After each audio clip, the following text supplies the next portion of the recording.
Lecture de l'Ecclésiaste. L'Ecclésiaste, chapitre 1.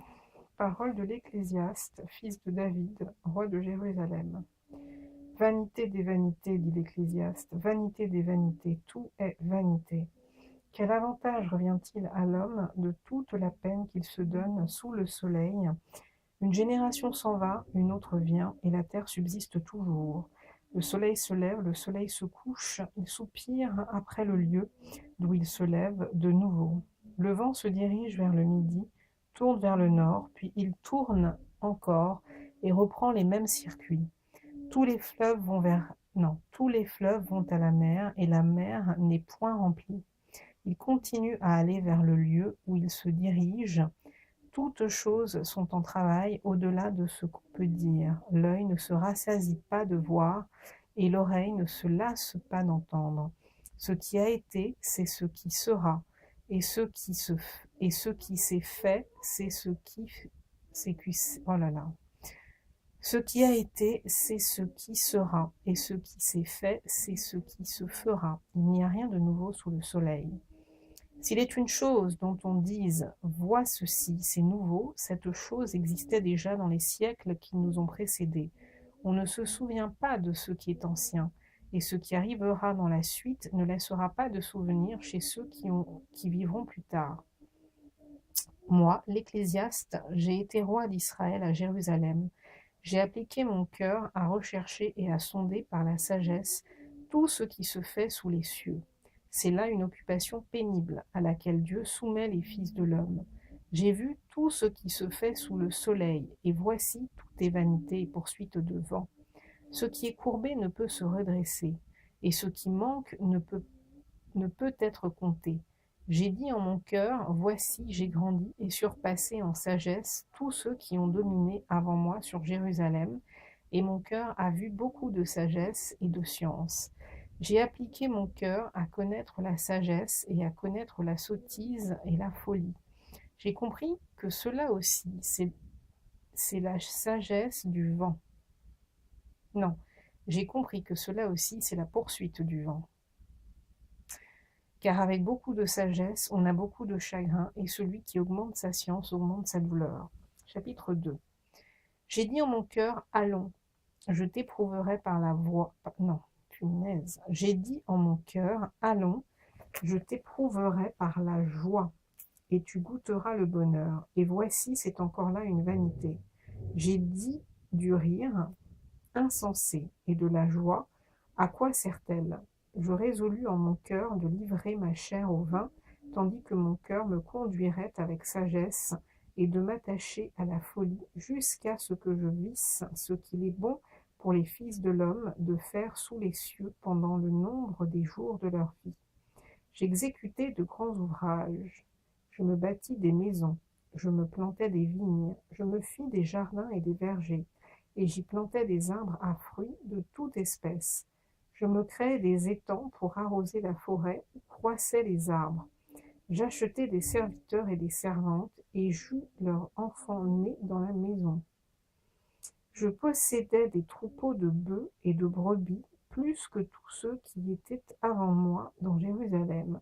Je m'amassai de l'argent et de l'or et les richesses des rois et des provinces. Je me procurais des chanteurs et des chanteuses et les délices des fils de l'homme, des femmes en grand nombre. Je devins grand, plus grand que tous ceux qui étaient avant moi dans Jérusalem, et même ma sagesse demeura avec moi. Tout ce que mes yeux avaient désiré, je ne les en ai point privés. Je n'ai refusé à mon cœur aucune joie, car mon cœur prenait plaisir à tout mon travail. Et c'est épars qui m'en est revenu.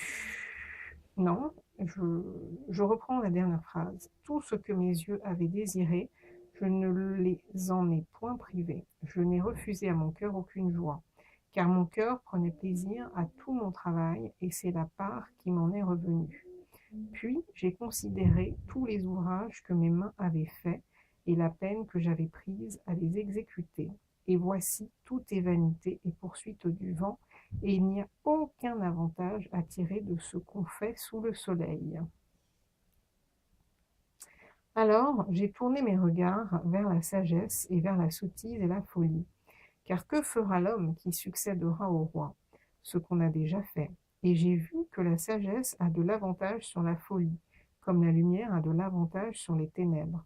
Le sage a ses yeux à la tête, et l'insensé marche dans les ténèbres. Mais j'ai reconnu aussi qu'ils ont l'un et l'autre un même sort.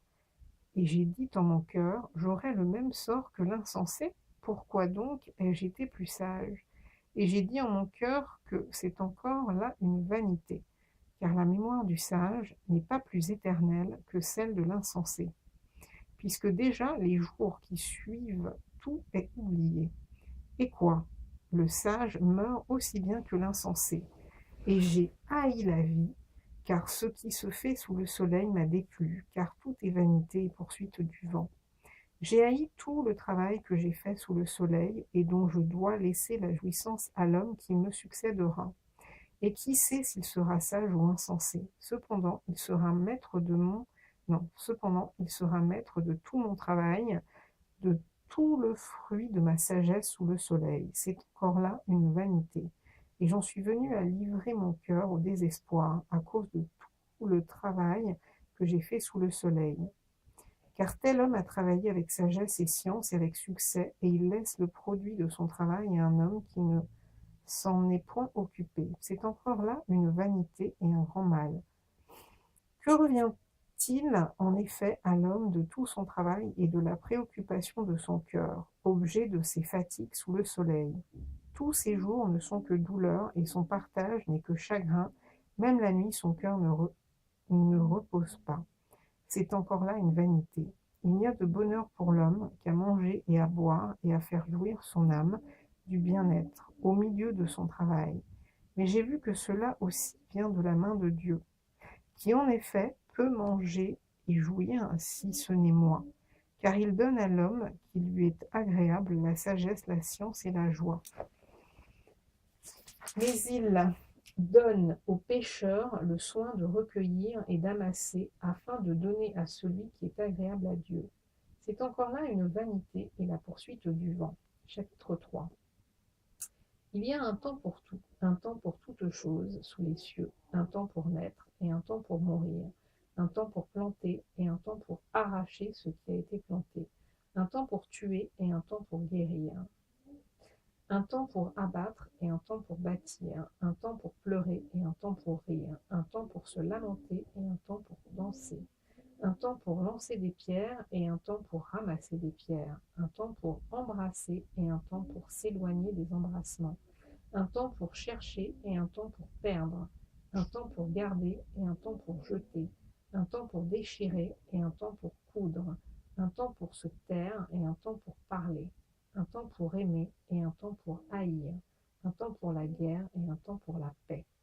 Quel avantage celui qui travaille retire-t-il de sa peine? J'ai vu à quelle occupation Dieu soumet les fils de l'homme. Il fait toutes choses belles en son temps, même il a mis dans le cœur la pensée de l'éternité, bien que l'homme ne puisse pas saisir l'œuvre que Dieu fait, du commencement jusqu'à la fin. J'ai reconnu qu'il n'y a de bonheur pour eux qu'à se réjouir et à se donner du bien-être pendant leur vie, mais que si un homme mange et boit et jouit du bien-être au milieu de tout son travail, c'est là un don de Dieu. J'ai reconnu que tout ce que Dieu fait durera toujours, qu'il n'y a rien à y ajouter et rien à y retrancher, et que Dieu agit ainsi afin qu'on le craigne. Ce qui est a déjà été, et ce qui sera a déjà été, et Dieu ramène ce qui est passé. J'ai encore vu sous le soleil qu'au lieu établi pour juger, il y a de la méchanceté, et qu'au lieu établi pour la justice, il y a de la méchanceté. J'ai dit en mon cœur, Dieu jugera le juste et le méchant, car il y a là un temps pour toute chose et pour toute œuvre. J'ai dit en mon cœur au sujet des fils de l'homme que Dieu les éprouverait et qu'eux-mêmes verraient qu'ils ne sont que des bêtes. Car le sort des fils de l'homme et celui de la bête est pour eux un même sort. Non, je reprends. Car le sort des fils de l'homme et celui de la bête est pour eux un même sort. Comme meurt l'un, ainsi meurt l'autre. Ils ont tous un même souffle, et la supériorité de l'homme sur la bête est nulle, car tout est vanité. Tout va dans un même lieu. Tout a été fait de la poussière, et tout retourne à la poussière. Qui sait si le souffle des fils de l'homme monte en haut, et si le souffle de la bête descend en bas dans la terre? Et j'ai vu qu'il n'y a rien de mieux pour l'homme que de se réjouir de ses œuvres. C'est là sa part. Car qui le fera jouir de ce qui sera après lui? Chapitre 4. J'ai considéré ensuite toutes les oppressions qui se commettent sous le soleil, et voici les opprimés sont dans les larmes, et personne qui les console. Ils sont en butte à la violence de leurs oppresseurs, et personne qui les console. Et j'ai trouvé les morts qui sont déjà morts plus heureux que les vivants qui sont encore vivants, et plus heureux que les uns et les autres, celui qui n'a point encore existé et qui n'a pas vu les mauvaises actions qui se commettent sous le soleil. J'ai vu que tout travail et toute habileté dans le travail n'est que jalousie de l'homme à l'égard de son prochain. C'est encore là une vanité et la poursuite du vent. L'insensé se croise les mains et mange sa propre chair. Mieux vaut une main pleine avec repos que les deux mains pleines avec travail et poursuite du vent. J'ai considéré une autre vanité sous le soleil. Tel homme est seul et sans personne qui lui tienne de près. Il n'a ni fils ni frère, et pourtant son travail n'a point de fin, et ses yeux ne sont jamais rassasiés de richesse. Pour qui donc est-ce que je travaille et que je prive mon âme de jouissance? C'est encore là une vanité et une chose mauvaise. Deux valent mieux qu'un, parce qu'ils retirent un bon salaire de leur travail, car s'ils tombent, l'un relève son compagnon. Mais malheur à celui qui est seul et qui tombe sans avoir un second pour le relever. De même, si deux couchent ensemble, ils auront chaud. Mais celui qui est seul, comment aura-t-il chaud? Et si quelqu'un est plus fort qu'un seul, les deux peuvent lui résister, et la corde à 3 fils ne se rompt pas facilement. Mieux vaut un enfant pauvre et sage qu'un roi vieux et insensé qui ne sait plus écouter les avis. Car il peut sortir de prison pour régner et même être né pauvre dans son royaume. J'ai vu tous les vivants qui marchent sous le soleil entourer l'enfant qui devait succéder au roi et régner à sa place. Il n'y avait point de fin à tout ce peuple, à tous ceux à la tête desquels il était. Et toutefois, ceux qui viendront après ne se réjouiront pas à son sujet, car c'est encore là une vanité et la poursuite du vent. Prends garde à ton pied lorsque tu entres dans la maison de Dieu, et approche-toi pour écouter plutôt que pour offrir le sacrifice des insensés, car ils ne savent pas qu'ils font mal. On va s'arrêter là.